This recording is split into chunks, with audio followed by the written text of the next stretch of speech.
Abandoned at Gate 15 at 11:47 p.m., she received the text that killed Paris. 30 minutes later, she was on a private jet beside the heir to a family that rules New York in silence. This was the night Maya traded safety for destiny and discovered her name was written in the Mafia's book of sins. The airport thrummed like a tired heart after midnight, fluorescent lights flattening color into a single, sleepless hue. Maya Ellis pressed her palms to the cool porcelain of the bathroom sink and stared at a reflection she barely recognized. Careful curls pinned to survive a red eye, soft pink lipstick chosen for Paris mornings, a little gold necklace that meant soon. She had spent weeks choosing clothes that felt like a promise, silk for dinners, linen for day boats on the Seine, a black dress for the night. Ethan might slide a ring across a table and say he couldn't imagine another sunrise without her. Her phone buzzed, a tiny electric insect against the counter. Can't do this anymore. Sorry. Don't hate me. The words didn't land all at once. They drifted down like ash, soft and impossible. She watched her face in the mirror try to make sense of them, watched her mouth shape silent questions. Is this a joke? Are you drunk? Are you on the wrong thread? Before the dull truth pressed in, this was deliberate. This was now. She called. Voicemail. Called again. Voicemail. Typed with hands that wouldn't stop shaking. Where are you? We board in 28 minutes. Please tell me this is a mistake. Delivered. Not read. The bathroom door swung open. Women flowed in and out like tides. Laughter, perfume, the zipper swish of carry-ons. Maya dried her eyes with scratchy paper and walked back toward Gate 15, because people who are about to be abandoned deserve at least the courtesy of seeing the empty space where hope should stand. The board announced first-class boarding for Paris. Couples shifted forward, fingers laced.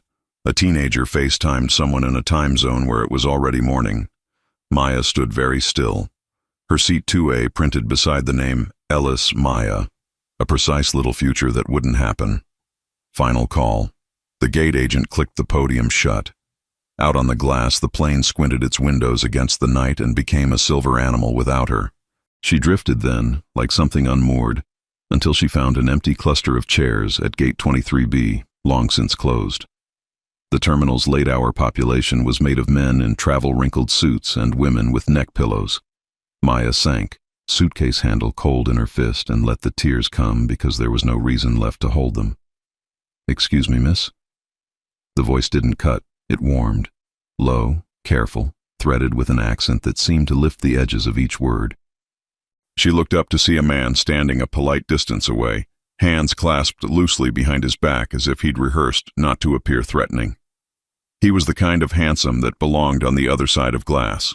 Tall, dark hair, groomed like it always fell exactly where it should, a charcoal suit that turned every light into soft shadow on his shoulders.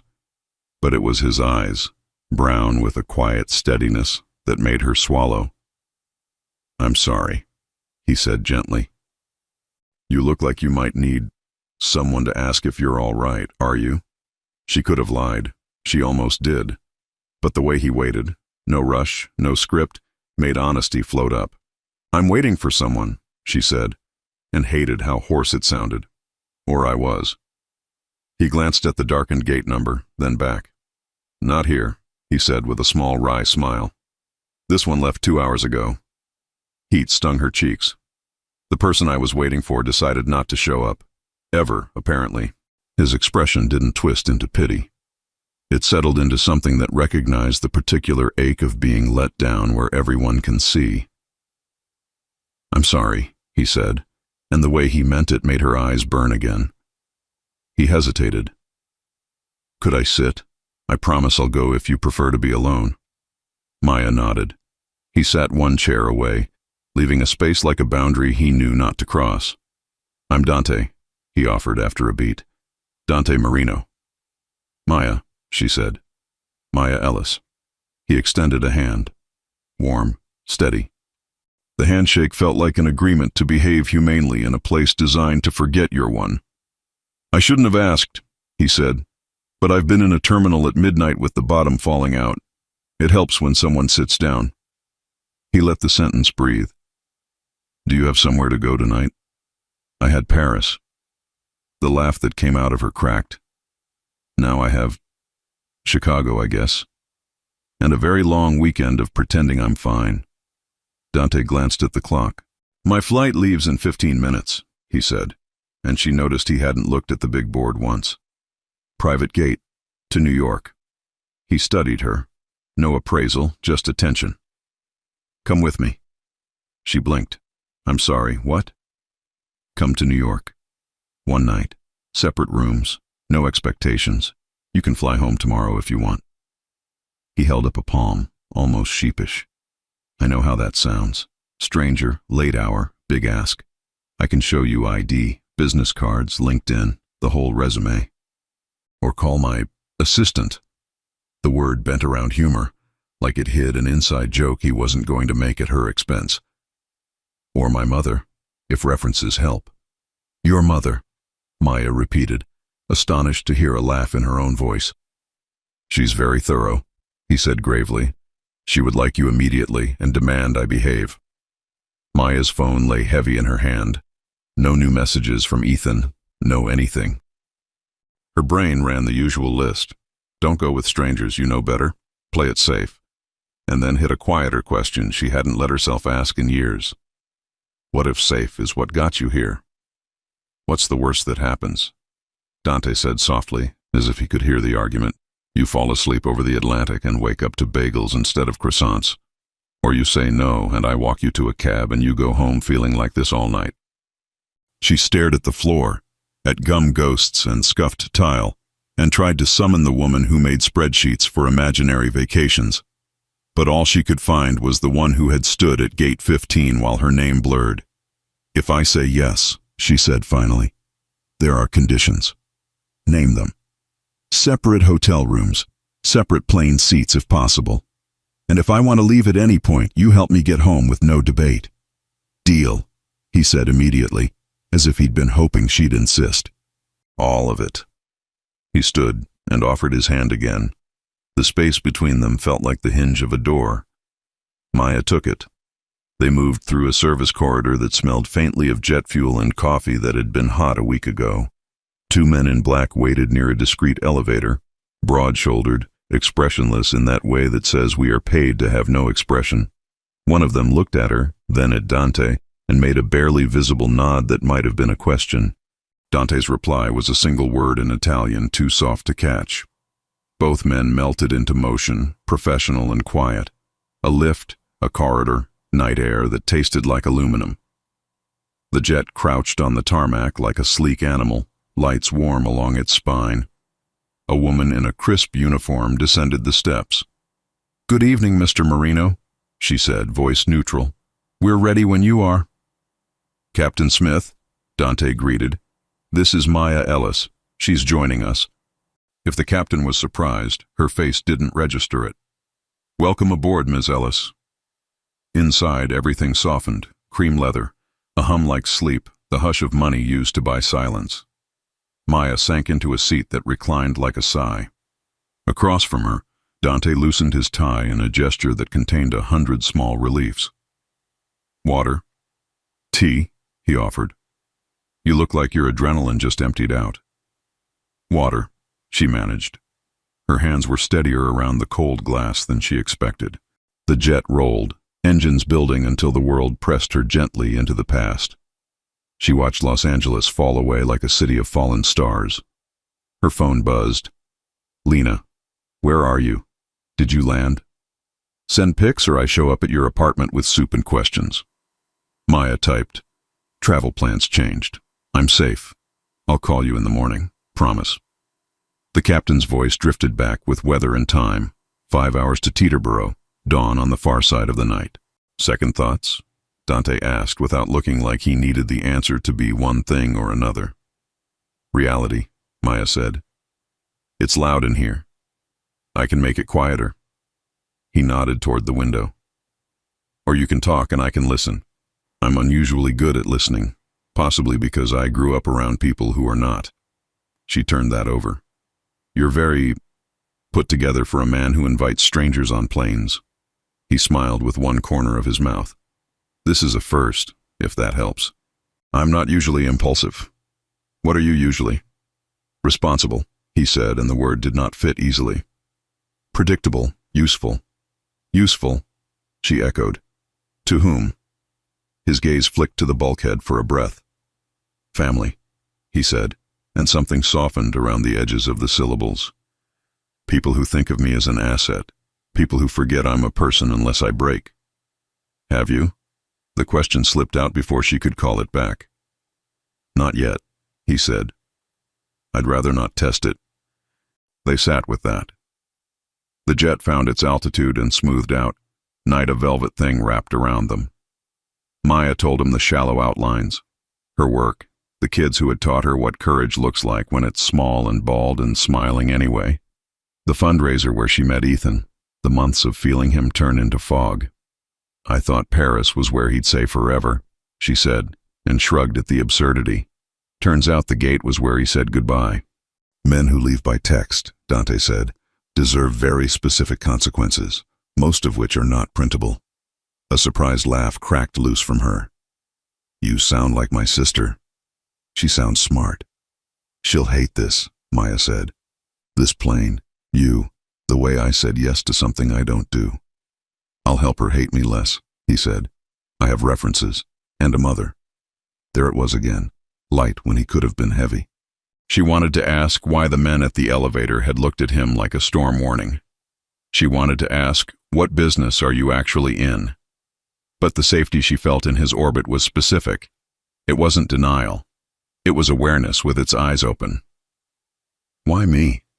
She asked softly, surprising them both.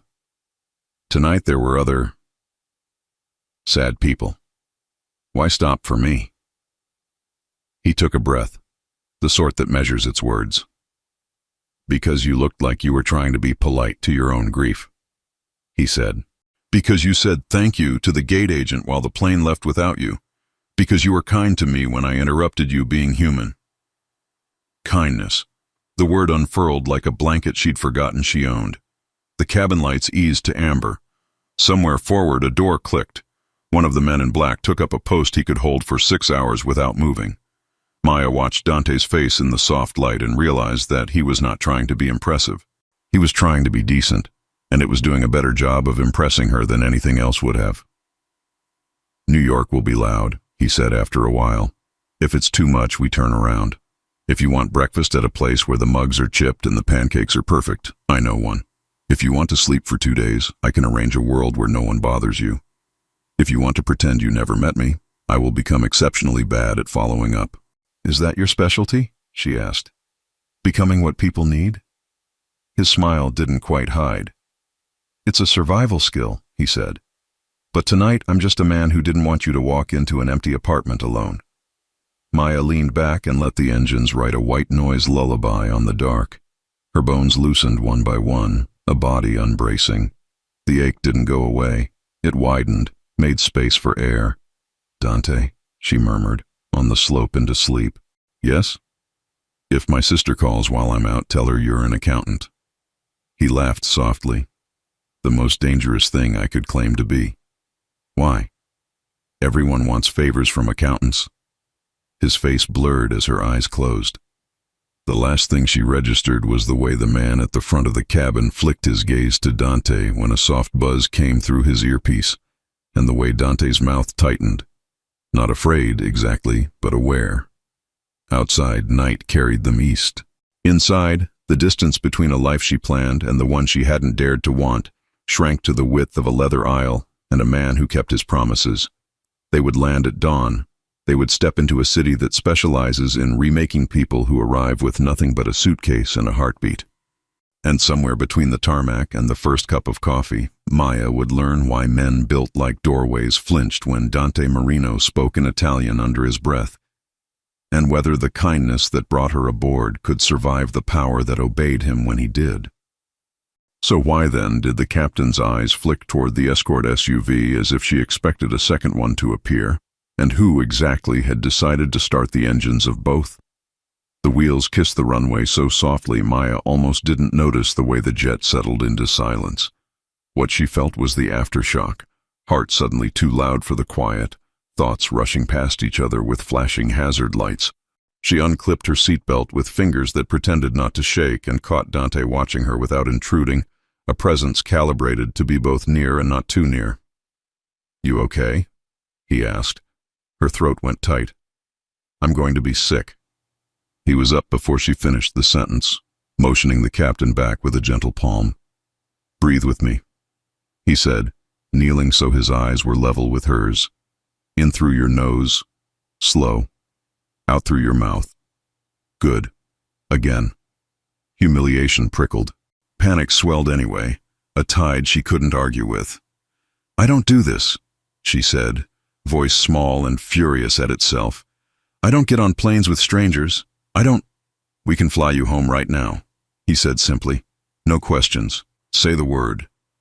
The certainty in him, that he would do it, that he meant her choice outranks my plans, found a handhold in her spiraling mind.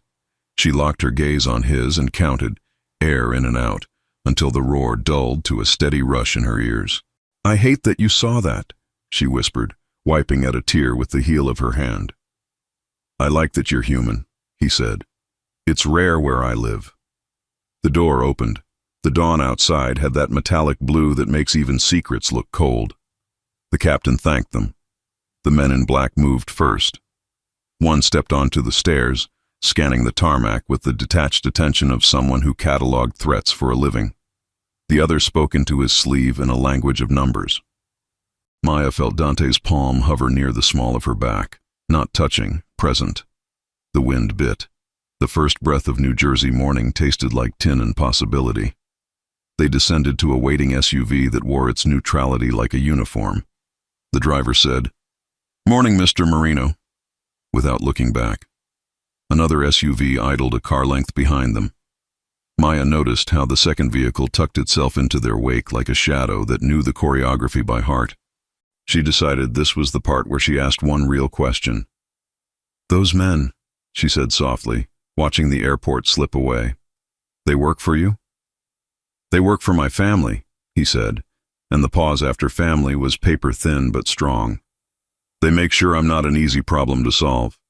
"Are you a problem?" He considered that with a surprising seriousness. To some people, yes. To others, less so. "I try to be a solution where I can." The skyline appeared, a row of graphite teeth catching the first light. The SUV slipped into the tunnel, light strobing the interior in a rhythm that made everyone look like a different version of themselves with every flicker. Maya the nurse, Maya the abandoned, Maya with a choice. Dante the gentleman, Dante the command. Her phone buzzed as they surfaced into Manhattan, Lena across the screen, then the avalanche of texts that had piled up while the world under her changed zip codes. "Where are you? Why aren't you answering? Tell me you're not alone." She glanced at Dante. He pretended to read an email and failed to hide the way he was trying to give her privacy. Maya thumbed call. "Zuzu?" Lena's voice landed so loud she had to hold the phone away. "Are you alive? I swear to God if you—" "I'm okay," Maya said, and her voice came out steadier than she felt. "I'm safe." "Where? With who? Do I need to drive somewhere and light it on fire?" Maya took a breath. Straight lines. No flinching. "Ethan dumped me at the gate. By text. I met someone who helped me. I'm in New York." Silence. The kind that stretches over disbelief like plastic wrap. "New York. Separate rooms," Maya said fast. "No weirdness. He kept every boundary I asked for and then some. He's been kind, Lena. That's what serial killers' podcasts sound like in the beginning." Maya almost laughed. "He has a mother, and employees that call him Mr. Marino like he invented their last names. That is not the comfort you think it is." A sigh flared in the speaker. "Text me the hotel, I'm not kidding, and answer your phone every time I call or I assume you're in a trunk." "I'll answer. Promise." She ended the call and found Dante looking at her openly now, mouth quirked. "Your sister likes me already. She's printing your picture and throwing darts at it." "Excellent. That means she'll listen when I tell her you're safe." The SUV pulled under the arching canopy of the plaza. The kind of building that pretends it has always been there and always will be. Bellman flowed toward the doors. A concierge's smile reorganized for someone with a file in the back office. A small string of staff glances connected Dante to a memory the hotel clearly had of him. Regular, respected, trouble contained. 2 rooms, he told the desk. Same floor. The clerk didn't ask for a card. He asked how Mr. Marino liked his pillows. Keys slid across marble. Elevators held themselves open like obedient golden mouths. In the solitude of the lift, Dante held out a key card. "For you," he said. 15th floor. "I'm 15 as well, opposite wing." He angled his chin toward the ceiling cameras.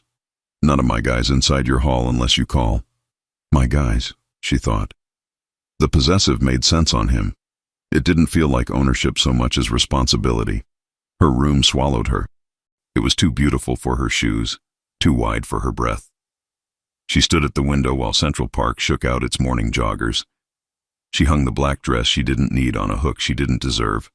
And when the tears came again, they were brief and honest, less about Ethan than about the version of herself that had believed a future should arrive on schedule. Her phone rang. "Hungry?" Dante asked. "I know a place where the pancakes change lives." "I could eat," she said, which meant I could be human, yes, but nothing fancy. "God forbid," he replied, almost relieved. "Meet in the lobby in 20. Downstairs he had shed the tie and some imperceptible layer of armor. He led her past lobby florals, through a corridor heavy with framed history, out into air that stung her cheeks and made the city smell like metal and sugar. They walked. The 2 trailing men dissolved into the flow of foot traffic like shadows choosing different bodies to wear. The diner lived on a corner that collected people who believe in regular coffee. Vinyl sighed under them. The waitress called Dante Han without irony and topped off mugs like blessings. "This is perfect," Maya said, mouth full of pancake that tasted like Sunday. "I come here when I want honest food and newspapers no one reads anymore," he said. He folded the sports page, failed to pretend he wasn't mostly watching her reclaim color. He asked her about the unit where she worked, and she told him the small truths. The way kids smile with their whole faces. The way parents age in hours. The way nurses become both quiet warriors and furniture you can lean on. "What about you?" she asked, and watched caution move behind his eyes. "What do you do besides offer stray people better mornings?" "I run a logistics company," he said. The answer was accurate and insufficient in the same breath. He let it hang, then added, "I'm trying to make it less of what it was, more of what it should be, which is clean, useful, boring." A ghost of a smile. "I'm not there yet." The bell over the door jingled. A man in a sharp, forgettable suit stepped in and scanned the room with eyes that didn't belong to someone who cared about eggs. He clocked Dante and adjusted his path to not approach. Dante's men, who had taken stools at the counter and suddenly loved black coffee, didn't turn their heads. The room kept eating. The air thickened by 1 degree. Maya set down her fork. "Tell me the part that makes people like him change their route." He blew on his coffee as if time were his to cool. "My name," he said. "Or rather, the people attached to it. We own businesses. We move goods. We sign contracts other people don't see. There are rules." "Rules," she repeated, soft, tasting the edge of it. "Lines we don't cross," he said. "Not if I can help it." A pause. "You are safe with me. I won't let my world use you." "I'm not something to use," she said, more iron in it than volume. He met her gaze. "Exactly." Outside, morning thickened into day. They left bills that would embarrass a smaller appetite and stepped back into a city that had decided not to be gentle. The park took them in like a deep breath. For a stretch, they just walked, overhearing snippets of other lives, letting the rhythm of runners rethread their insides. Maya's phone buzzed with a text from her supervisor. "Hope Paris is magical. See you Monday. XO." She swallowed. "I should figure out work." "What do you want to do?" Dante asked. "Right now, not forever." "I want to stop hearing his message in my head," she said. "I want a day where every thought isn't a defense brief for a man who chose convenience over courage." "Then that's the day we build," he said. A kid on a scooter veered too wide ahead of them. A cab horn snapped. The world hiccuped. Dante moved without thinking. One step, an outstretched arm catching the scooter's handlebar. A murmured, "You're okay, buddy," sent down to eye level like an oath. The kid's mother mouthed, "Thank you," with the particular ferocity of people who've just watched the worst version of something they love not happen. Maya watched the way Dante's body knew how to put itself between danger and someone small. Not a performance. A reflex. The part of her that sorted people into boxes rearranged a label. They looped back toward Fifth Avenue as noon began to cook the air. A black SUV shifted lanes, 2 cars behind them, and then stayed there. Not closing, not falling back. A steady presence. Maya caught the flicker of a side mirror and the possibility reflected in it. "We're being followed," she said quietly. "Yes," Dante said, equally quiet. "By someone who wants me to notice." "Why?" "So I know they could be closer," he said. "So I worry about who I'm with." She did a small inventory of her fear, surprised to find less of it than she would yesterday. "What do we do?" "We go about our day," he said, like a man calling a bluff. "We let my people do their jobs. We eat lunch where the breadbasket is a religion. We buy you comfortable shoes because I noticed you packed for Paris cobblestones, not New York sidewalks. And if I tell you to get in a car I didn't order," he added, amused and deadly at once, "you tell me to go to hell." She huffed a breath that could almost be a laugh. "Deal." Back at the hotel, Rocco Vitale was waiting near a column like he'd been printed there. Mid-40s, suit that didn't advertise anything, an air of having seen the floor of every room before anyone entered it. "Boss," he said to Dante, and the words slid across the carpet like a blade she couldn't see. "Rocco," Dante returned, and the softness on his face did not move an inch. "This is Maya Ellis." Rocco's look traveled from Maya's shoes to her eyes with respectful economy. "Ms. Ellis." He nodded once, not quite a bow. "Welcome." "Thank you," she said, because she had been raised to match respect with respect. To Dante, Rocco said, "The black Tahoe stayed on us from the tunnel. Colorado plates, probably fiction. They wanted us to count them." "Let them feel seen," Dante said. "And hungry." Rocco's mouth made a near smile. He cut a look at Maya, not hostile, just measuring. "You need anything, I'm 10 feet away, and sometimes 3. "I'll try not to trip over you," Maya said, which won the ghost of a grin before he dissolved back into architecture. In her room, the city's hum threaded the walls. Maya showered the plane out of her hair and borrowed courage from the hotel's white robe. When she stepped back into the hall, an envelope leaned against her doorframe. Her name, not printed, written. A hand that pressed too hard on the downstrokes. Inside, a grainy photo from an airport security camera. She and Dante in the jetway's shadow, his hand extended, her hand taking it. The caption, block letters clipped from something cheap, "Choose wisely." The floor tilted. She looked both directions at once. Empty hall, wallpaper too ornate to be useful. She let out a breath she hadn't realized she'd been holding and slid the photo under the door with the toe of her shoe like it might bite. Dante answered on the first ring. "Maya?" "I have something you should see," she said, and hated how calm she sounded. "It's... someone left a message." "Leave it where it is. Don't touch it. I'm outside your door." She hadn't heard him arrive. The lock's light winked. He stepped in with Rocco behind him, both men switching into a stillness that changed the weather in the room. Maya pointed. Rocco crouched, eyes narrowing. He snapped a picture with a phone that had no case. He held the envelope with a handkerchief that looked too expensive for the job and slid everything into a slim black pouch that swallowed it like a magician's trick.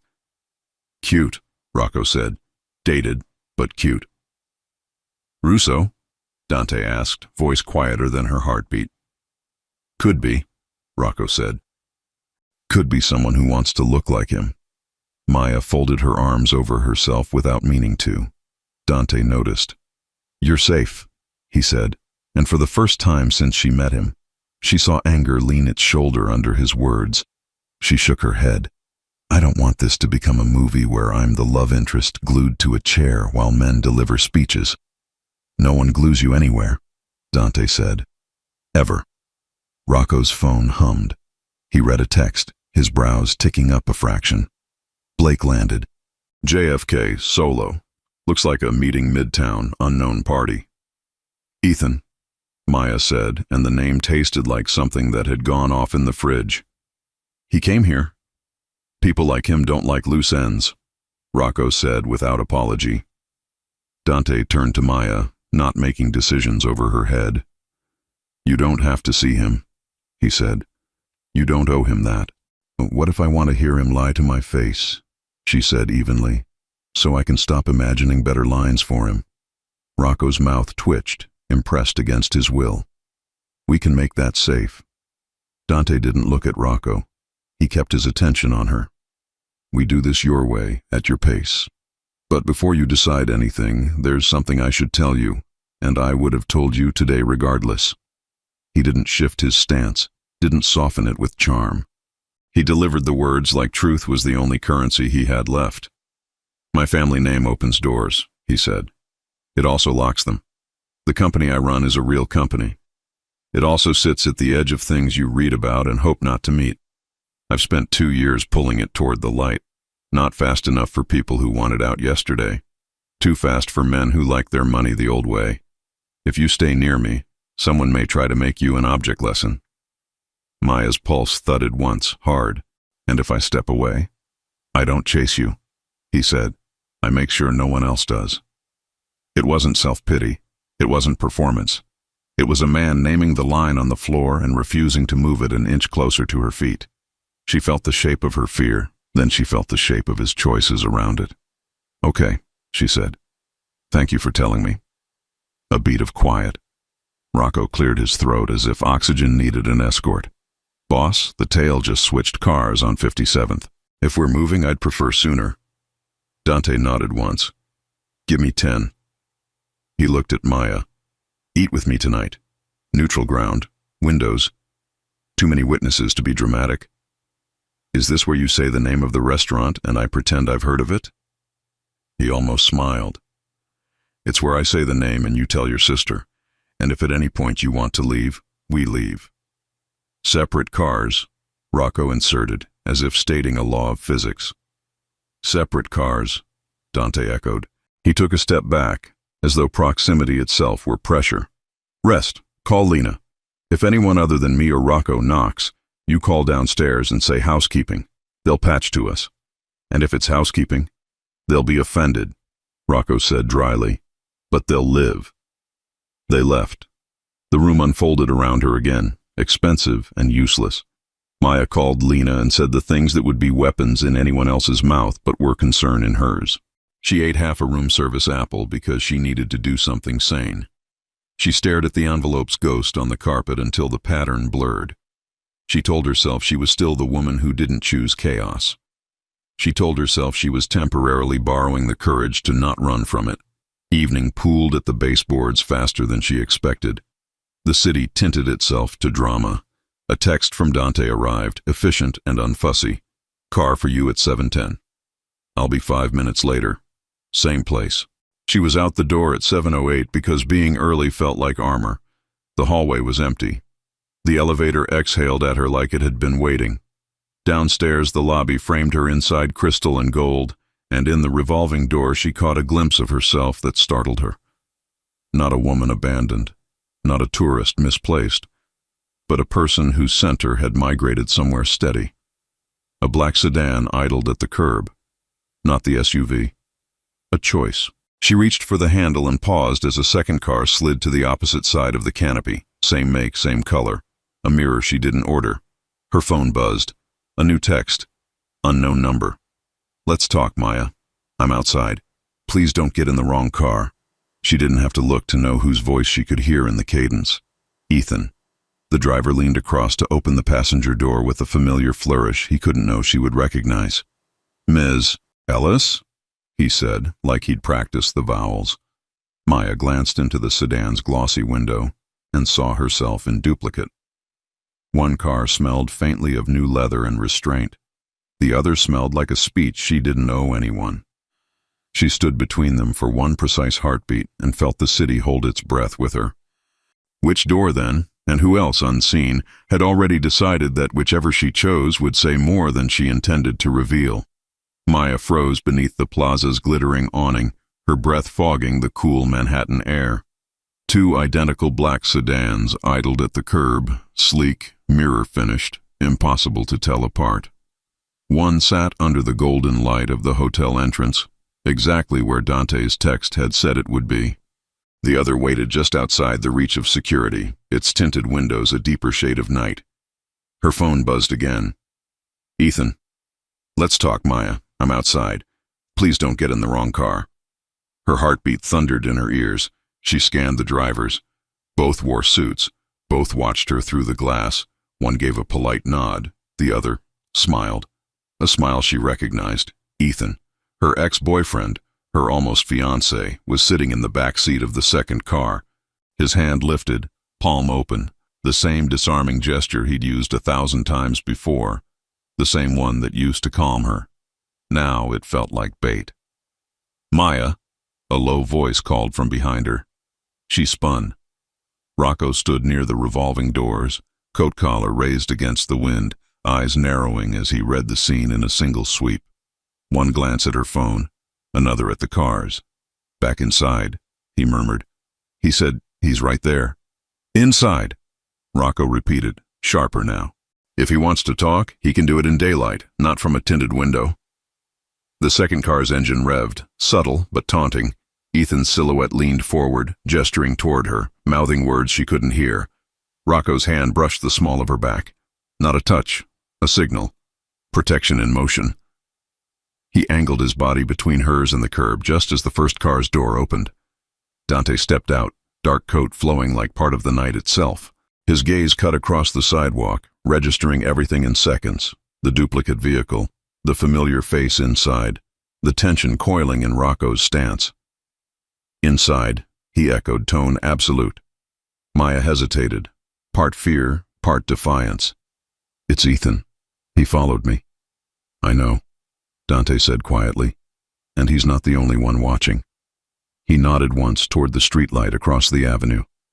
A man leaned there, pretending to scroll a phone, his posture too rigid, his jacket too flat across the hip. Another shadow flickered in the cafe window reflection, someone pretending not to look. Rocco stepped ahead, murmuring into a mic she couldn't see. Two of Dante's men emerged from a nearby SUV, their movement so smooth it felt rehearsed. Within seconds, the second sedan eased away from the curb, boxed by traffic Dante hadn't even signaled.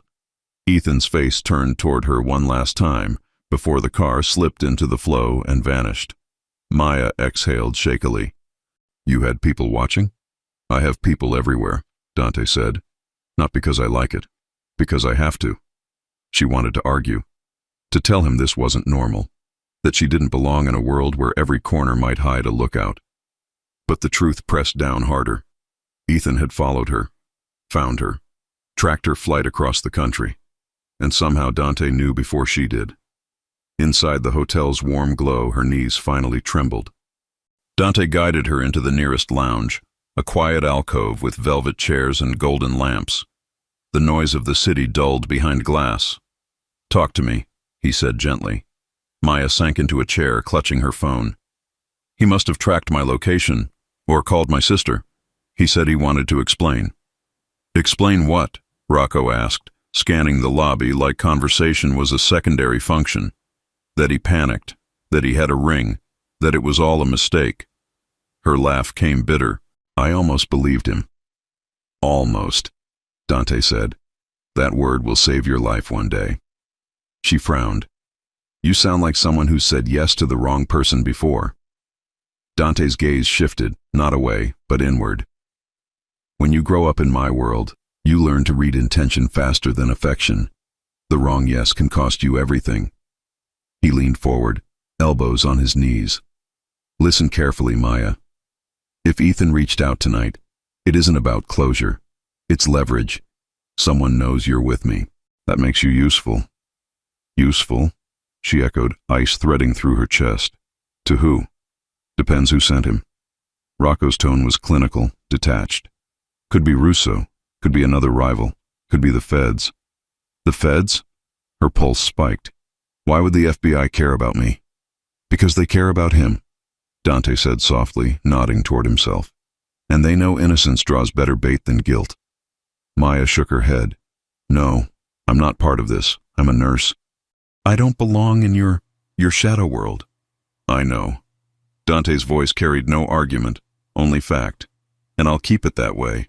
But I can't do that if you meet with men who want to use you as a door. Rocco's phone vibrated. He stepped aside, murmured in Italian, then returned with his jaw tight. We've got confirmation. Russo's people were tailing Blake. They picked him up after he left JFK. Maya's stomach dropped. Picked him up? Not dinner, Rocco said grimly. He's in their hands. She stared between them. So Ethan's, what, a hostage now? Or an offering, Dante said. Russo likes symbols. He'll dangle Blake as proof he can reach me through anyone. Maya's mind spun. But why involve me? Because you matter to me now, Dante said quietly. The words hit harder than she expected. Not romantic, not manipulative, just honest. Like an admission neither of them had planned. She swallowed. I didn't ask for that. Neither did I, he said. But here we are. A silence hung, thick, aware, unsteady. Then Rocco cleared his throat. Boss, if Russo's circling, we need to move. You have dinner at Osteria Veluto in 40. Half the upper district will be there. Perfect, Dante said. Public place. Too many witnesses to start something stupid. Too many mirrors to see everything, Rocco countered. I'll take that trade. Dante rose, turning to Maya. Come with me. Her instinct flared. To a Mafia dinner? To a restaurant, he corrected, eyes glinting. Where we eat, talk, and let the city see who's standing beside me. Public visibility is safety tonight. And if someone recognizes me from Ethan? They already have, he said, which means it's safer to walk through the front door with me than hide in the dark alone.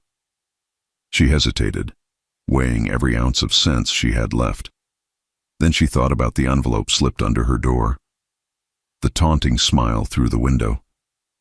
The men who moved when Dante spoke a single word.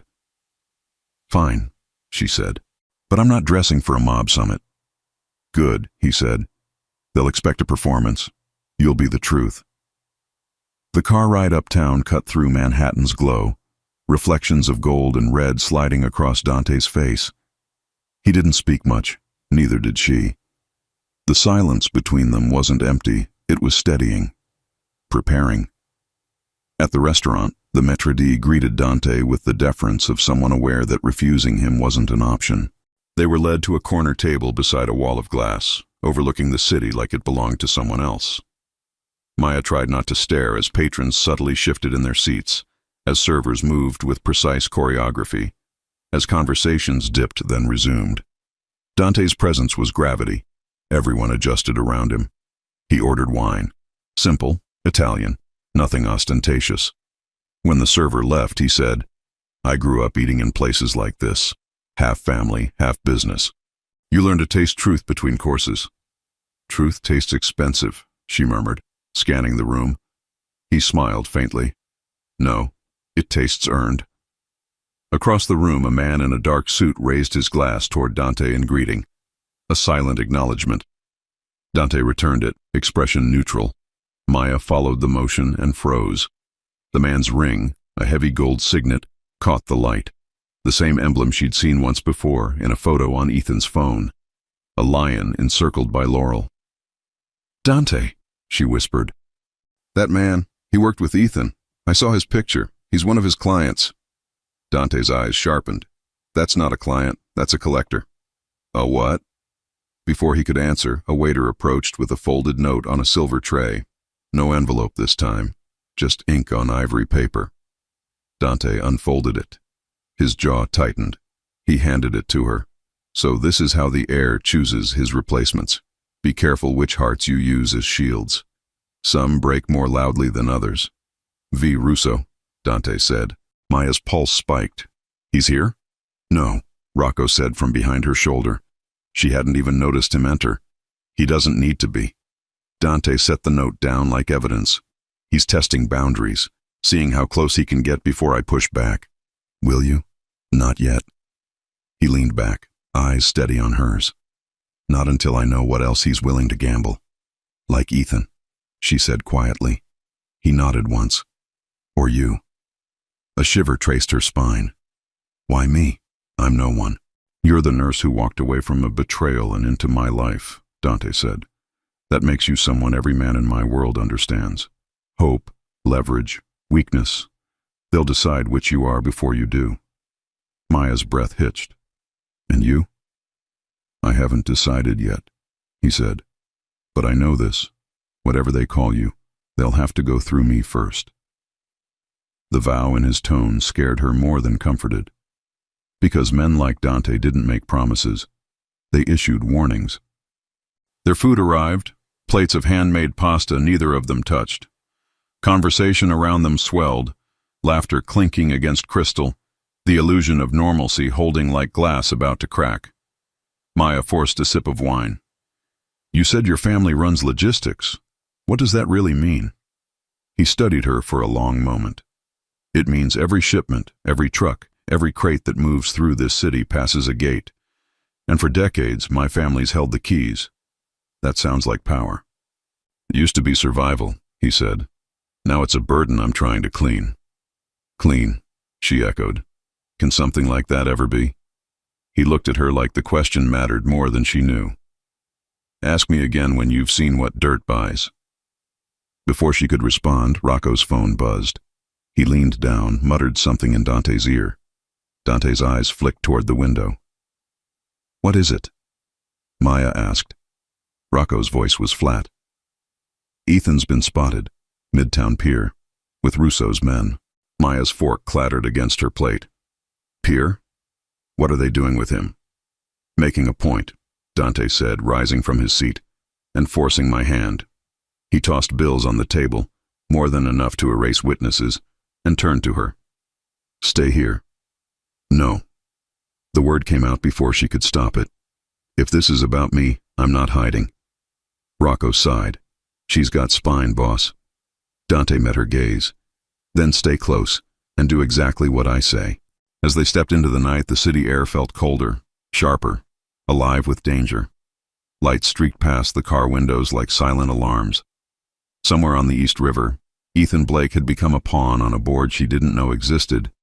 And for the first time, Maya wondered not who Dante truly was, but what would happen when the world he'd tried to keep from her came crashing all the way in. Rain slicked the cobblestone path as Maya followed Dante toward the waterfront, the echo of their footsteps swallowed by the distant hum of the city. The night air carried a sharp bite, mingling salt with gasoline, the scent of secrets buried deep beneath the Hudson's restless waves. He hadn't spoken since they left the car. His jaw was tight, his expression unreadable beneath the glow of the dock lights. Maya wanted to ask questions. Who were those men? Why had he drawn his gun so naturally, like someone who'd done it too many times before? But something in his silence warned her to wait. The docks stretched endlessly before them, ghostly outlines of ships rocking in the black water. A freighter loomed nearby, its hull marked with rust and shadow. Somewhere in the distance, a siren wailed, a lonely sound that made her chest ache. Finally, Dante stopped beneath a flickering lamp. The light cast long, shifting patterns across his face, carving him into someone new, colder, harder.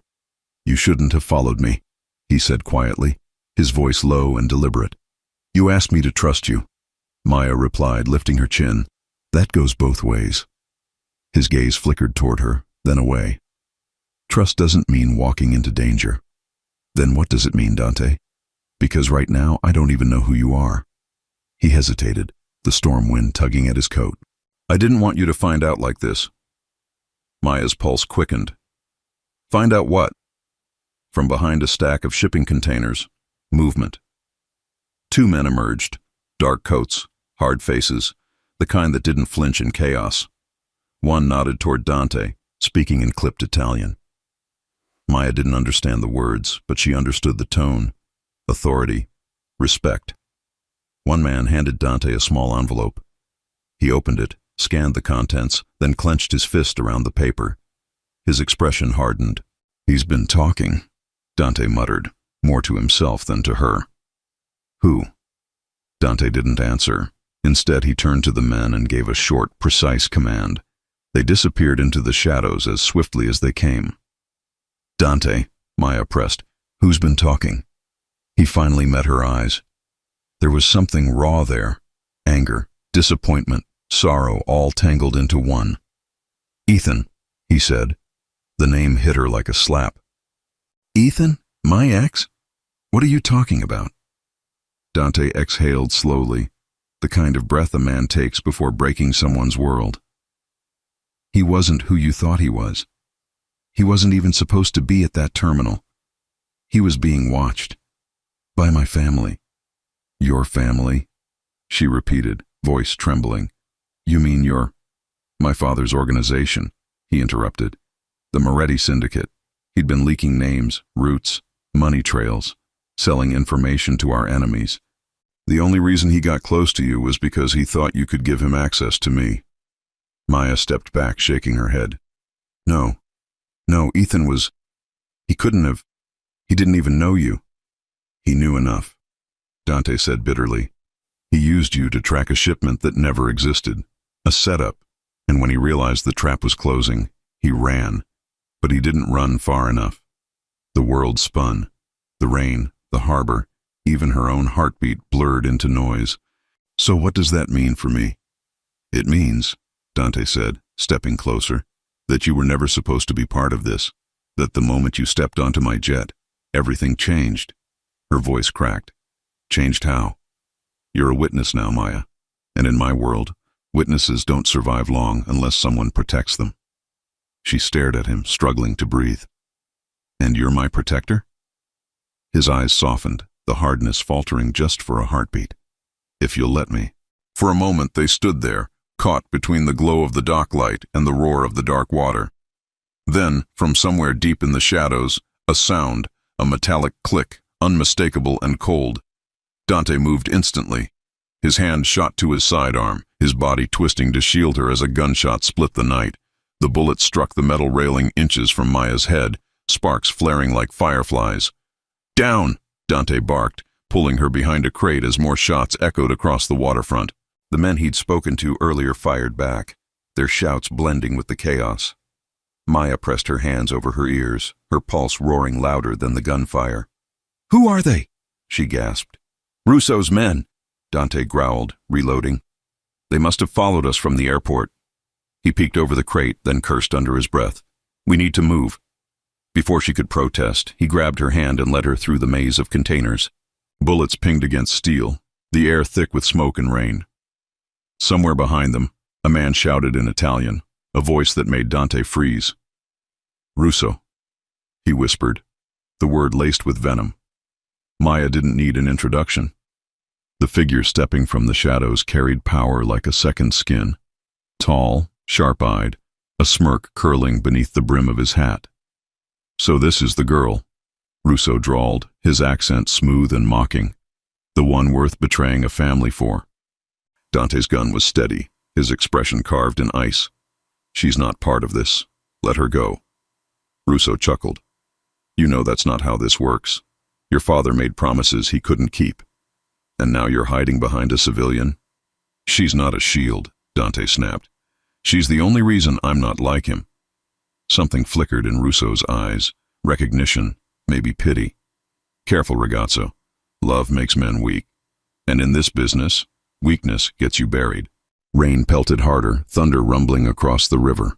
For a moment, time hung still, two worlds colliding in the space between gunfire and confession. Then, headlights swept across the dock, more cars approaching. Maya turned, panic rising. Dante! But he was already moving, taking her hand again. We're done here. They ran, slipping through a side gate as Russo's men shouted behind them. The screech of tires echoed off the warehouses, and Maya didn't dare look back. By the time they reached the empty street beyond the port, her lungs burned, her dress clung to her skin, and every step felt like running through a dream she didn't understand. Finally, Dante stopped beneath a neon sign flickering over a boarded-up diner. His hands trembled, not from fear, but fury. They weren't supposed to find us this soon, he muttered. Someone tipped them off. Who? Maya asked, breathless. He looked at her, eyes shadowed. I don't know yet, but I'll find out. A siren wailed in the distance, growing louder. Dante stepped closer, brushing a raindrop from her cheek with a tenderness that didn't belong in a night like this. You asked who I am, he said softly. Now you know. And if you stay, there's no going back. Maya's heart hammered against her ribs. And if I walk away? He swallowed hard. They'll find you before sunrise. The sirens drew closer, the rain heavier. For a long, breathless moment, Maya stood frozen between the life she'd known and the danger now unfolding before her. Then, somewhere behind them, a single gunshot cracked the night, sharp, final, echoing across the empty street. Dante's eyes lifted toward the sound, his jaw tightening. It started, he whispered. Maya turned, searching the shadows. What started? But he didn't answer. He just took her hand again, leading her into the darkness as the city's lights shimmered like ghosts around them. The storm hadn't stopped since the docks. Rain poured like it meant to erase the city itself, drumming against the windshield as Dante steered through the maze of empty streets. Every red light was a risk. Every passing car, a threat. Maya sat beside him, her hands gripping her knees, watching the reflection of neon lights shimmer across the wet pavement. Neither of them spoke. The silence between them was no longer awkward. It was electric, pulsing with all the things neither dared to say. When Dante finally turned down a narrow alley lined with old brownstones, Maya frowned. Where are we going? Somewhere they can't find us, he murmured. He parked in front of a building that looked abandoned. Boarded windows, ivy crawling up cracked brick walls. But when he punched a code into a hidden keypad beside the door, the lock clicked open with military precision. Inside, it was another world. Exposed beams, velvet drapes, the faint scent of whiskey and cedar. A fireplace flickered against stone walls, and sleek monitors hummed quietly on a mahogany desk. It wasn't a house. It was a fortress dressed like a home. Maya turned in slow disbelief. You live here? No one lives here, Dante said, removing his coat. That's the point. She swallowed. So what now? Do we just hide? Dante's jaw flexed. For tonight, yes, until I figure out who leaked our location. He poured himself a drink, his hand steady even as the glass trembled faintly against the decanter. You're shaking, she said quietly. I'm not used to people shooting at me with you standing there. And you think I am? She snapped, her fear cracking into frustration. He looked at her, really looked. Beneath the defiance there was terror. Beneath the terror, something else. Trust. Against every instinct, she still trusted him. I'm sorry, he said softly. You shouldn't have been there. You shouldn't even be here. And yet here I am, she replied, meeting his gaze. Because you told me to trust you. The firelight cast his face in gold and shadow. Then trust me one more time, he said. Don't leave, not tonight. Maya hesitated. Every rational thought told her to run, to find a hotel, call the police, pretend none of this ever happened. But something in his voice, weary, sincere, almost broken, rooted her in place. She nodded. Okay, one more night. An hour later, she sat wrapped in a blanket by the fireplace while Dante worked across the room. He was on a secure call, voice low, words sharp and clipped. No, the docks were compromised. Russo made his move earlier than expected. Check every man who knew about the meeting. If I find the mole before you do, he won't live to regret it. He ended the call and exhaled hard, his hand brushing through his hair. You're different when you talk to them, Maya said quietly. He turned. Them? Your family. You sound like someone else. Dante's lips curved in a humorless smile. That's because they don't listen to the man I am, only the one I have to be. Maya studied him. Who is that? He stared into the fire. My father's son. The room fell silent except for the crackle of wood. Finally, she asked the question that had been clawing at her since the pier. Why is Russo after you? Dante's shoulders stiffened. Because I stopped being useful. That's not an answer. He turned, eyes dark. My father built an empire on blood. Smuggling, extortion, territory wars, all of it. When I came back from law school, I thought I could change it, clean it from the inside. But the moment I tried, the old guard called me a traitor. He set his glass down. Russo was one of them, my father's right hand. When I exposed one of his deals, he swore I'd pay for it. Maya's voice softened. So you're trying to get out? He met her gaze. I'm trying to burn it down. Her heart clenched. That's suicide. Maybe. But it's the only way anyone gets free. She stood and crossed the room slowly. The fire painted her in warmth. The rain outside drummed a rhythm that matched her heartbeat. And what about me, Dante? Where do I fit in this story you're writing with blood and revenge? He looked at her, really looked. You were never supposed to be in it, but now you're the only part that makes it worth finishing. The words hung between them. Dangerous, tender, irrevocable. Maya's breath hitched. Don't say things like that. Why? Because I might start believing them. Their eyes locked, the tension thicker than the storm outside. Then a sound, faint, metallic, snapped the moment in half. Maya froze. What was that? Dante drew his gun instantly, motioning for silence. He moved toward the far wall, pressed against a panel, and revealed a hidden door. Behind it, a staircase leading down into darkness. Stay here, he ordered. Not a chance, she whispered, following. The stairway descended into a basement lined with steel. A safe sat embedded in the wall, its door slightly ajar. Dante's jaw tightened. Someone's been here, he muttered. Inside the safe, stacks of cash, passports, and a single envelope resting atop them. Her name scrawled across it in bold black ink. Maya. Her blood ran cold. Dante, why does it have my name? He didn't answer.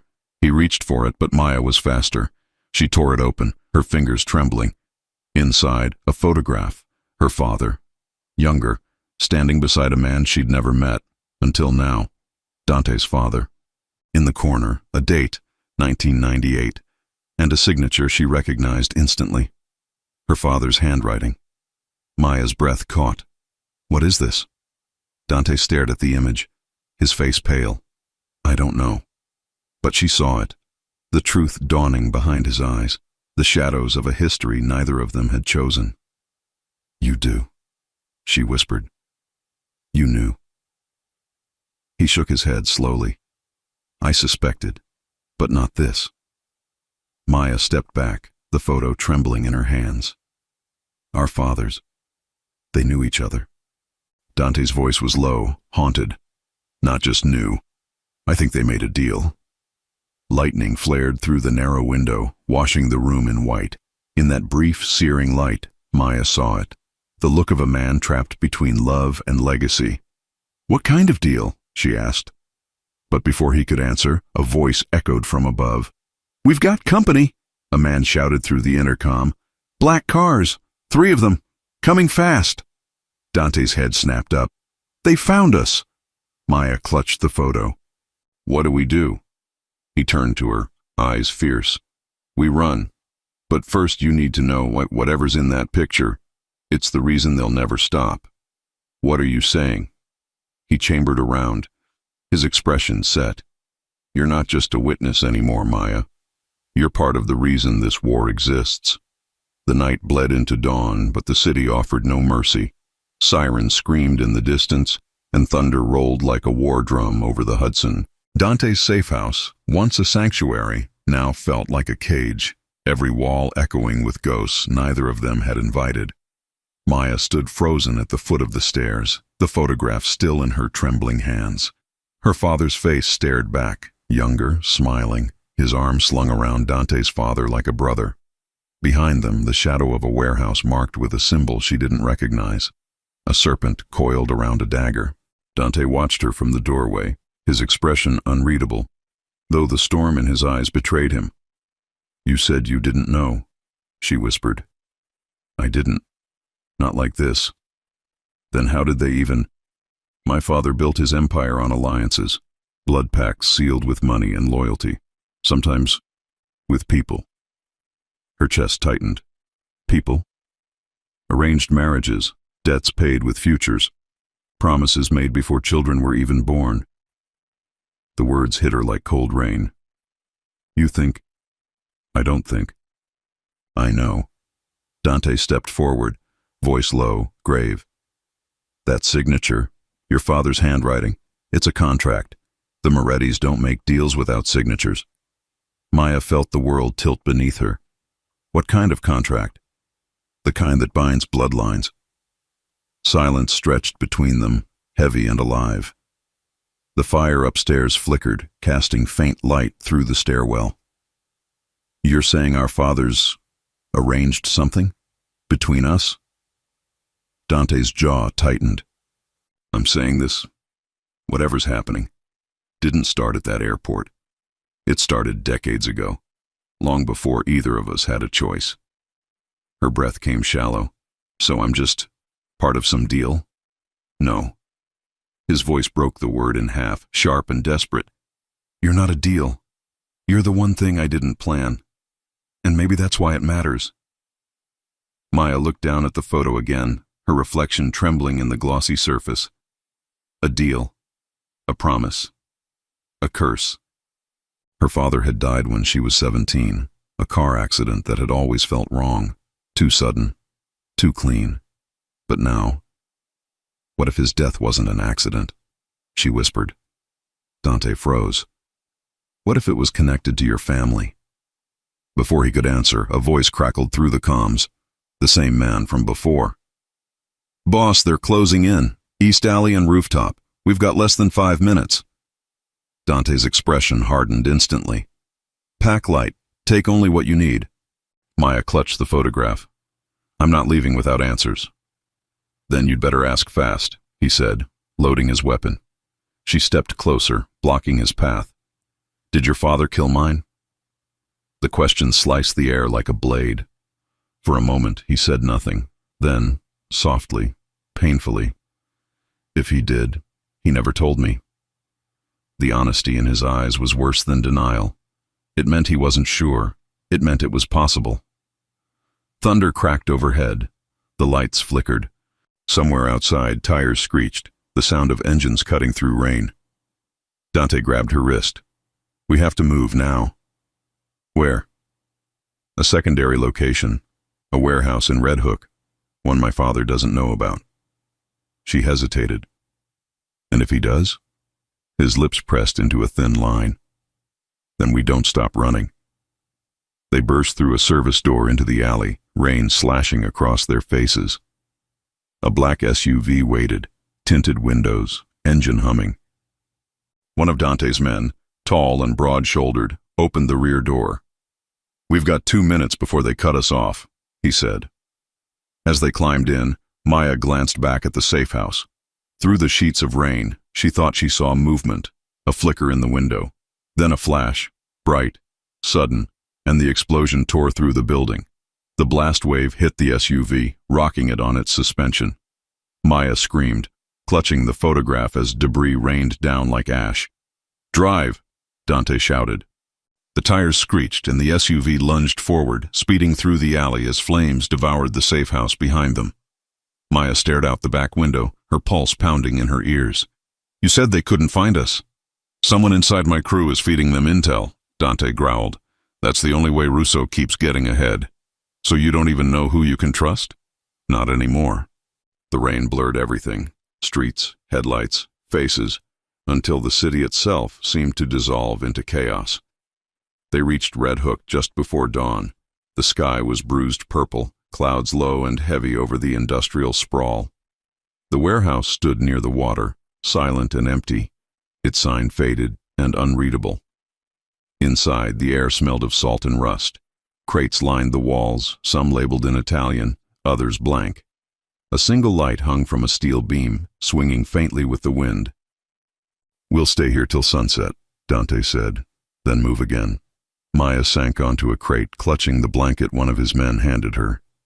You live like this all the time? Since I turned my back on my father, yes. Why didn't you just leave? Leave New York. Leave the family. You can't outrun blood, he said quietly. He looked at her then, and in his eyes she saw something raw. Not just fear, but grief. The kind that came from losing pieces of yourself one choice at a time. If your father was part of this, she said, then maybe we both lost more than we knew. Dante crouched before her. If that photo's real, then everything I've believed about my father's empire, about my life, is a lie. And you might be the key to proving it. Her breath caught. What do you mean? There's a file, hidden ledger, my father's private agreements. Every name, every debt, every blood oath. If we find it, we'll know exactly what he did, and why. And if he really killed my dad, his voice dropped, then I'll destroy him myself. Maya's throat tightened. You'd go to war against your own family? I already have. The air between them thickened, not with danger, but with something deeper, connection, resolve. She reached out, fingers brushing his. Then you're not alone anymore. He held her gaze, eyes dark and tender all at once. Neither are you. The light overhead flickered, once, twice, and then died, plunging the room into shadow. A heartbeat later, a voice echoed through the dark. Touching. Maya's blood froze. She knew that voice. From the doorway, a figure stepped forward, drenched, furious, alive. Ethan? He smiled faintly, gun glinting under the dim light. Miss me? Dante drew his weapon, fury igniting like fire. You should have stayed buried. Ethan cocked his head, eyes cold. And you should have stayed loyal. Rainwater dripped from the rafters, forming tiny puddles on the concrete floor. The warehouse was silent, except for the echo of Ethan's footsteps as he stepped out of the shadows, gun raised, eyes sharp, smile empty. Maya's breath caught. For weeks she'd replayed his betrayal in her mind, searching for reasons. Seeing him now, alive and standing beside the man who had nearly killed them both, shattered every fragile piece of understanding she'd built. You're supposed to be dead, she whispered. Ethan's smirk deepened. You should know by now, sweetheart. Nothing stays buried in this city. Not secrets. Not ghosts. Dante moved in front of her, weapon drawn, stance rigid. You've got 10 seconds to explain before I end this. Ethan chuckled. Still the same Dante Moretti, always thinking you're the one holding the trigger. You don't even realize whose game you're playing. You sold me out, Dante snapped. You gave Russo my coordinates. Correction, Ethan said calmly. I gave your father your coordinates. Russo just collected the reward. The words landed like bullets. Dante's finger twitched on the trigger. You're lying. Am I? Ethan tilted his head, eyes flicking toward Maya. Ask her. Ask her why her father signed that contract 27 years ago. Ask her what he was trading. Maya's heart stuttered. What are you talking about? Ethan's expression softened, almost pitying. Your father wasn't just some hospital accountant, Maya. He was the bookkeeper, the man who kept the ledgers for the Moretti Syndicate back when it was still running out of Bay Ridge. He knew too much. When he tried to leave, your father made a deal, a blood oath with Giovanni Moretti himself. She shook her head violently. No, my father wasn't. He couldn't. He traded his life for yours. Ethan interrupted. Your protection in exchange for silence. But when Giovanni died, that oath became negotiable. Dante froze, the color draining from his face. That can't be true. It's all in the ledgers, Ethan said. You think I spent 3 years pretending to love her for nothing? I was sent to find them, to bring her back when the old man called in his debt. Maya staggered back as if struck. You used me? Ethan's voice faltered. At first, yes, but then I... Don't, she hissed, tears burning her eyes. Don't you dare. Dante's hand tightened around his gun. You're done talking. Not yet. Ethan's tone hardened. You want me dead? Fine. But if you shoot me, the truth dies with me. The ledger, the files, every deal your father made, they're hidden, and I'm the only one who knows where. A heavy silence fell. Rain pounded against the roof, thunder rolling like the city's heartbeat. "What do you want?" Dante demanded. Ethan's gaze slid back to Maya. "Her. Over my dead body." "That's one option," Ethan said casually. "The other? She comes with me. I take her to your father. He clears your name, lifts the bounty, and you walk free. You get your empire back. Everyone wins." Maya's stomach twisted. "You're insane." Ethan stepped closer, gun steady. "You don't understand what's coming. Russo's nothing. He's a pawn. The old man's building something bigger. Alliances with the syndicates in Miami and Vegas. Anyone in the way gets buried. And you, Maya, you're not just in the way. You're the loose end." Dante's voice was low, deadly. "You think I'll hand her over?" "You won't have to." Ethan's eyes softened again, almost gentle. "She'll do it herself." Maya stared at him, disbelief giving way to horror. "Why would I ever go with you?" "Because if you don't, he dies." The words hung like smoke. Ethan tilted his gun, not at Maya, but at Dante. "Right here. Right now." Dante didn't move, didn't flinch. His eyes locked on hers. "Don't you dare," he said quietly. "Don't even think about it. I'm not going to let you die because of me," Maya whispered. "You think going with him saves me? It doesn't. He'll kill us both once he's done." Ethan laughed softly. "You two really do make a good movie." Maya's mind raced. If Ethan was telling the truth, if her father really made a deal with Dante's, then this war wasn't just theirs. It was hers too. "Where's the ledger?" Dante demanded. "Safe," Ethan said. "Hidden in a place your father swore he'd never go back to." He paused, letting the silence linger. "The church in Red Hook." Dante's eyes narrowed. "The one with the boarded windows." Ethan smiled. "Funny how the past never really dies, huh?" He stepped back, gun still trained on Dante. "You've got 12 hours to decide. Bring her to the church by midnight. Alone.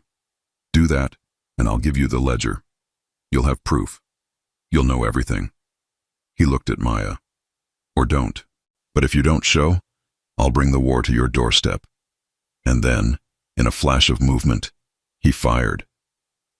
Maya screamed as the bullet ripped through the air, striking one of the steel beams beside Dante's head. Sparks exploded in the dark. By the time the echo faded, Ethan was gone, swallowed by the storm. Maya collapsed against the crate, shaking. "He's lying. He has to be."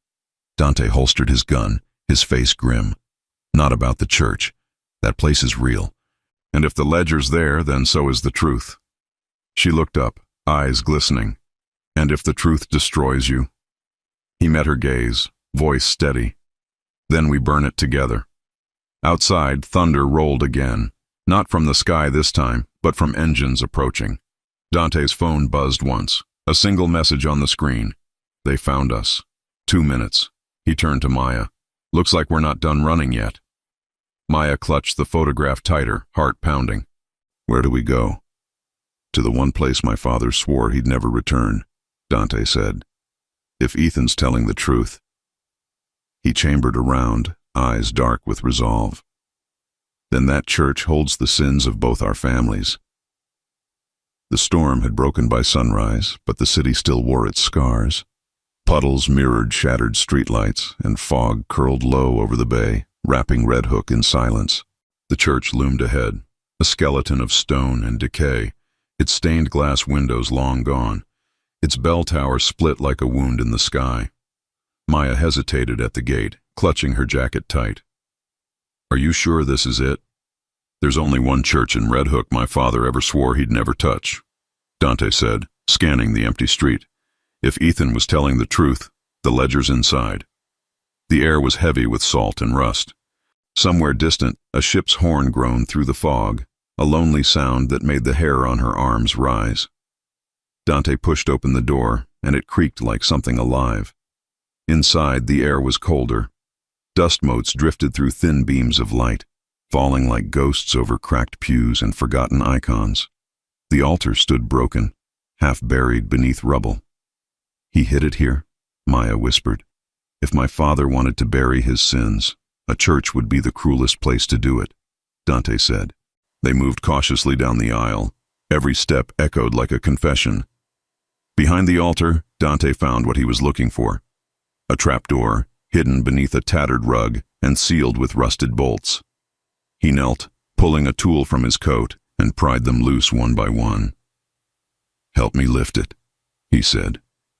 Together they raised the hatch. A staircase descended into darkness, air damp and still. Dante drew a small flashlight from his pocket, its beam cutting through the black.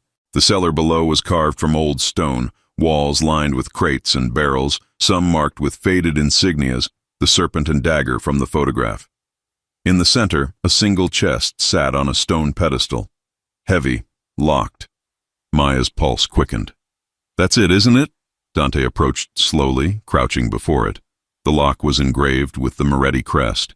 He brushed a hand across it, then pulled a small key from a chain around his neck, one she hadn't noticed before. "My father gave me this when I turned 18, he murmured. Said one day I'd use it to claim what was mine.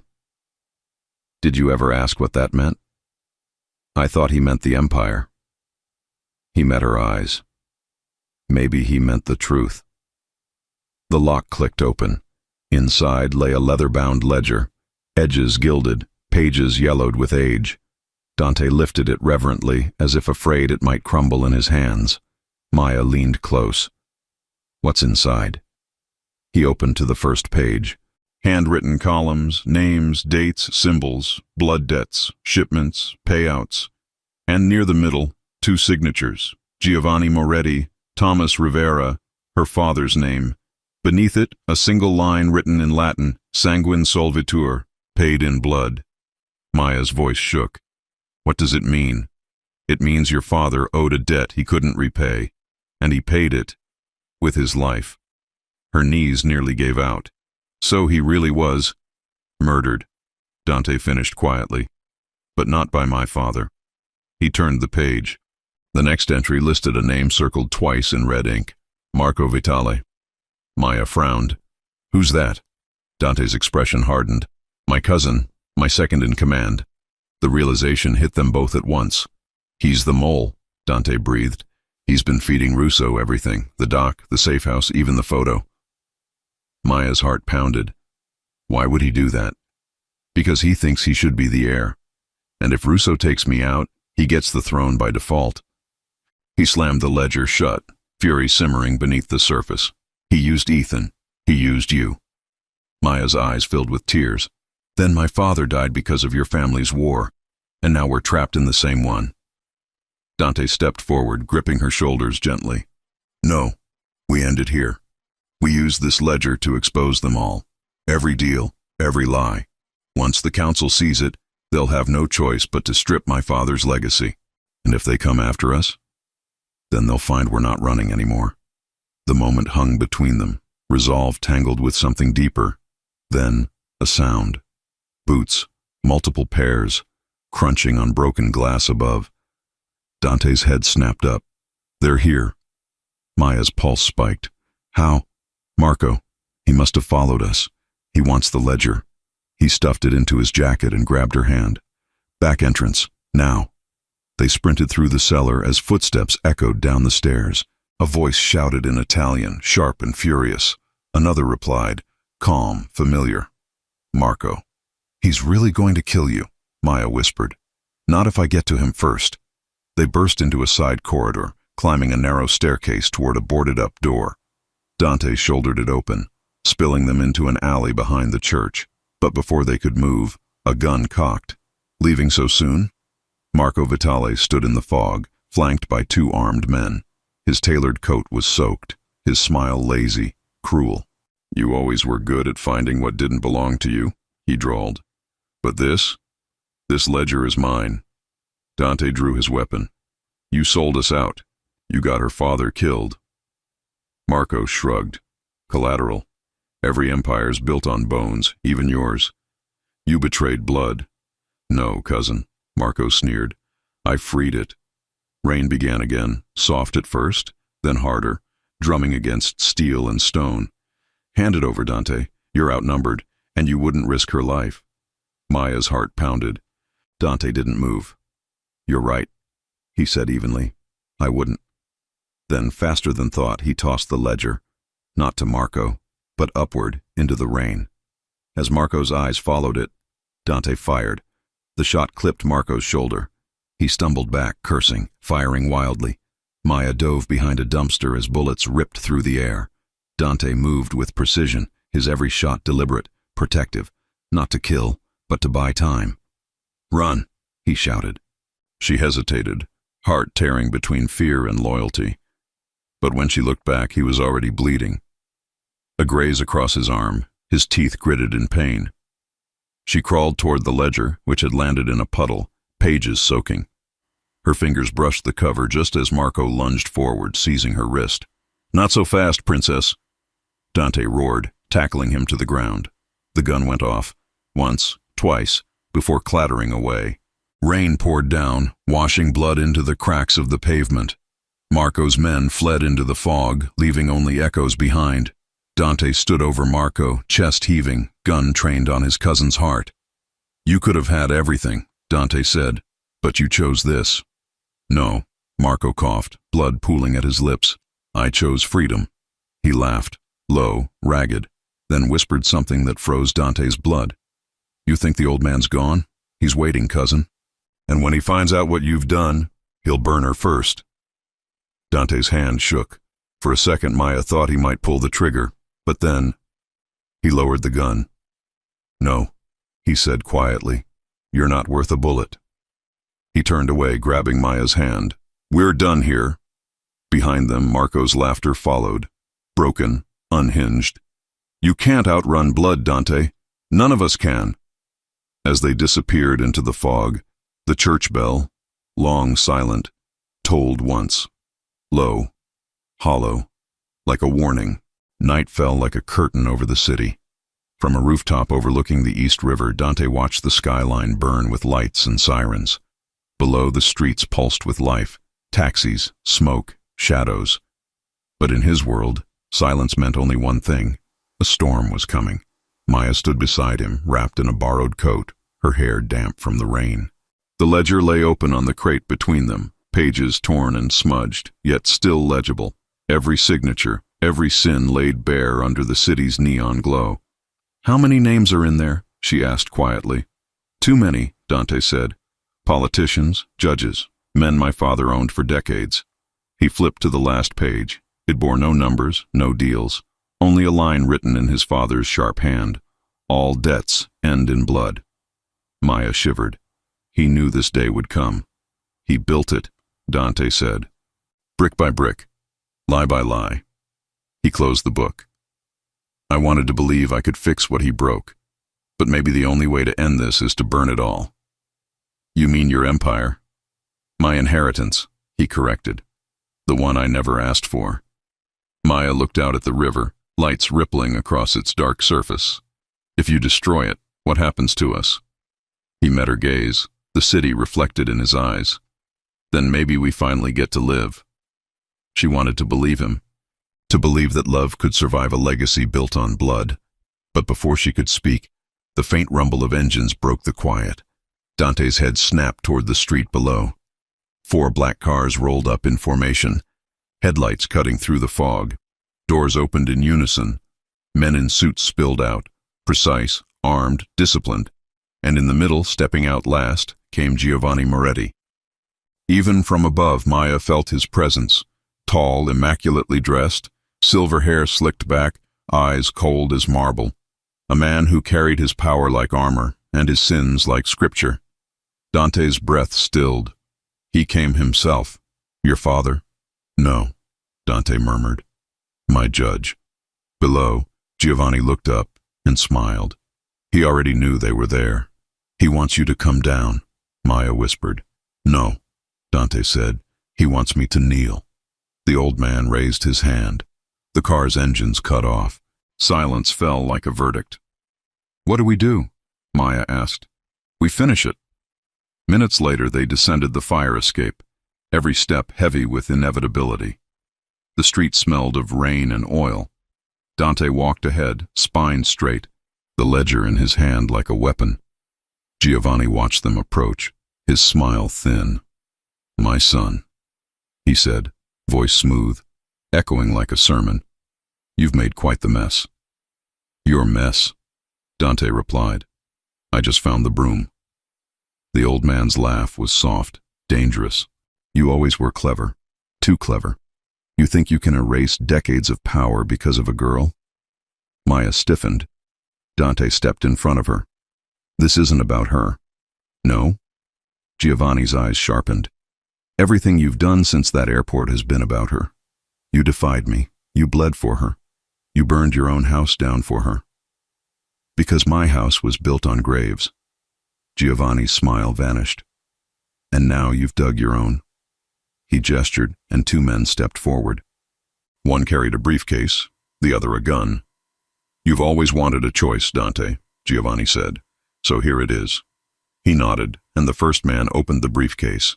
Inside lay two objects: a gold pen, engraved with the Moretti crest, and a single bullet. "Sign the ledger," Giovanni said softly. "Bring her to me, restore what's mine, and I'll let you live. You'll inherit everything I built: power, respect, freedom." He paused. "Or defy me again, and that bullet ends everything. Her, you, this farce you call redemption." Maya's breath caught. "He wants you to—" "Silence," Giovanni snapped. "The men speak, the women listen." Dante's hand curled into a fist. "You'll never touch her." Giovanni's eyes gleamed. "You'd kill your own father for her?" "I'd save her from the man who killed mine." A ripple passed through the soldiers. Giovanni's jaw tightened. "So you found the ledger." Dante lifted it. "I found you. Every lie. Every corpse you buried under this name. You wanted me to be your heir? Then hear me, father. I inherit nothing." He tossed the ledger at Giovanni's feet. Pages fluttered open, names flashing like ghosts in the headlights. "You destroy that," Dante said, "and maybe the world forgets you. But I won't." Giovanni stared at the book, then back at his son. His voice dropped to a whisper. "You think this girl will save you. But she's the reason they came for us. Her father was a thief. He stole from me. You were supposed to end her bloodline, not love it." Maya's heart stopped. "What?" "He sent Ethan for you," Giovanni continued. "And when the fool fell in love, I sent Marco. And when he failed, I came myself." Dante's voice trembled with fury. "You used them all. You killed them all." "No, son. I made them. Just as I made you." Lightning split the sky, illuminating the two men, mirror images of pride and pain. Giovanni took a step forward, spreading his arms. "You can't outrun me, Dante." "You are me." Dante raised his gun. "Not anymore." Maya reached out. "Dante!" But before he could fire, Giovanni's men drew theirs. Dozens of barrels aimed. A trap. A sentence. An ending. Giovanni smiled sadly. "I forgive you, my son." "Don't," Dante said. "You don't forgive. You erase." Maya gripped his arm, whispering, "Don't do this, please." For the first time, Dante hesitated. His eyes flicked to her, warmth in a world gone cold. Then a shot rang out. One single gunshot, not from Dante. Giovanni staggered, eyes wide, a bloom of red spreading across his chest. Behind him, Ethan stood in the shadows, pale, bleeding, but alive. "You don't get to end this," he said. Giovanni fell to his knees, shock overtaking pride. He reached for Dante, fingers trembling. "You'll regret this," he whispered. "Blood always remembers." Then he collapsed, the rain washing crimson into the gutter. Dante lowered his gun slowly, staring at Ethan. "Why?" "Because I owed her," Ethan said, his voice breaking, "and because I was tired of being someone's weapon." He dropped the pistol, stumbling forward before collapsing. Maya rushed to him, cradling his head as his breathing faltered. "I'm sorry," he rasped, "for everything." "Ethan!" But his eyes fluttered closed, a faint smile lingering. Not peace, but release. Dante knelt beside them, rain streaking his face. For a moment, all three were silent, bound by loss, by love, by blood. Then headlights flashed again in the distance, more cars, more men. The war wasn't over, not yet. Dante rose, gripping Maya's hand. We have to go. She looked at Giovanni's body, at Ethan's, at the ledger half soaked in rain. What about them? We leave them, he said. We're done burying the dead. They disappeared into the fog, sirens growing closer, city lights flickering like stars through smoke. And as the rain fell harder, Maya realized the truth her father had tried to protect. No one escapes their blood. But maybe, just maybe, they could rewrite what it meant. The sun rose over Manhattan like a reluctant witness, spilling pale gold across streets still slick with rain and gunpowder. Smoke drifted from the pier where the last battle had been fought. Sirens wailed in the distance, the city mourning its king. Giovanni Moretti was dead, and with him, the empire he'd built on fear began to crumble. From a rooftop across the river, Dante watched the skyline in silence. The wind whipped at his coat, the city stretching endlessly before him. A kingdom he no longer wanted. In his hands, the ledger lay closed, its weight heavier than any crown. Maya stepped beside him, her fingers brushing his. They'll come for you, she whispered. Let them, he said softly. There's nothing left for them to take. You could rebuild, she offered. Turn it into something better. Dante shook his head. The Moretti name is soaked in blood. You can't cleanse something like that. You can only bury it. He looked at her, really looked, the chaos fading around her like fog retreating from light. You once asked who I was, he said. I think I finally know. Who? A man who's done running. She smiled faintly. And what about me? You're the reason I stopped. For a long moment, the world held its breath. No gunfire, no footsteps, no threats in the dark. Just them, two souls bound by scars, standing on the edge of a future they had yet to name. By midday, the city was buzzing with rumors. The Moretti patriarch was gone. His heirs vanished. The council fractured, old alliances burning with the ledgers that once bound them. But in a small airfield outside the city, beneath the steady hum of a private jet, Dante and Maya prepared to leave it all behind. Maya glanced at the plane, sleek, white, almost peaceful against the open sky. You really think we can just walk away? Not walk, Dante said. Run. He handed her a passport. New name, new life, hers. I don't need this, she whispered. I need you. Dante's eyes softened. You'll have both. And you?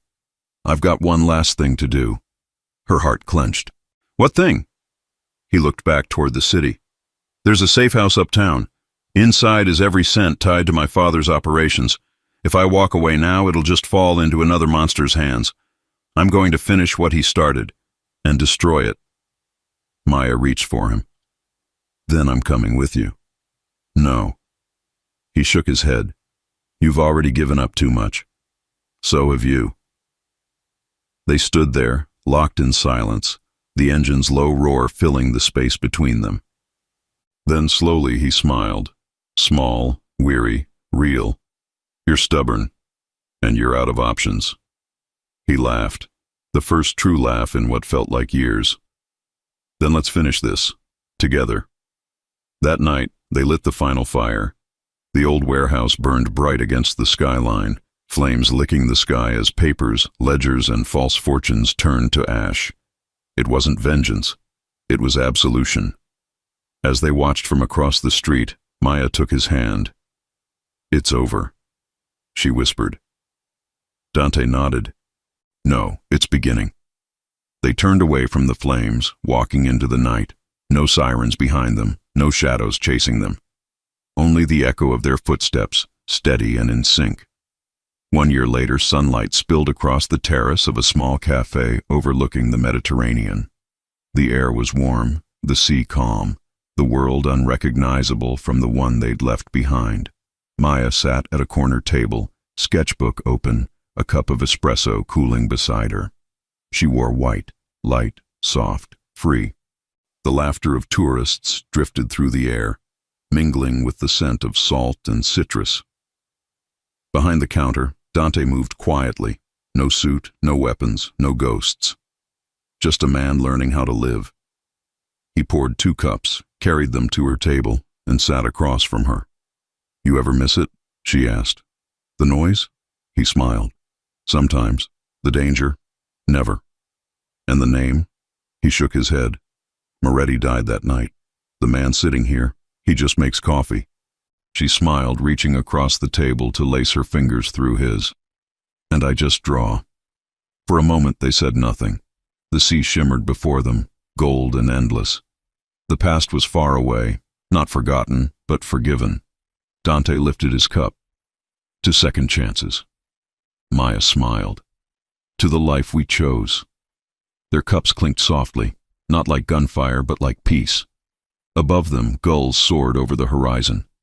The wind carried no scent of smoke, only salt and sunlight. And for the first time in either of their lives, the future felt like something they could touch. The end. Love can't erase the past, but it can rewrite the ending. If you enjoy stories like this, take a moment to subscribe to the channel. That's how I'll know you truly liked it. Even if you're watching on your TV, grab a second to join this family of fans who love emotional and heartfelt stories. Your support means everything, and it helps us bring you even more tales like this one.